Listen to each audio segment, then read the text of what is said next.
حالا اینکه من میگم اسکل، خدای نکرده تصور نشه من حرف زشت نه، اسکل اسم یه پرنده است در جنگل های استوایی. چرا اسمش اسکله؟ چون اسکله. یعنی دانشمندا گفتن این اسکل باشه بهتره، خودشم قبول کرده، هیچ مسئله ای نیست. شما چه اعتراضی داری؟ حالا این چیکار میکنه؟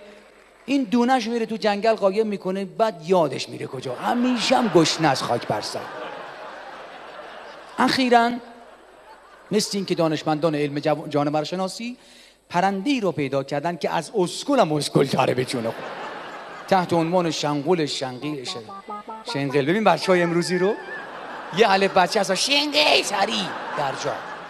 من تا 16 سالگی نمیدونستم دخترم یا پسرم. اینو اینقدر بچه‌ها رشد کردن، عجیبه.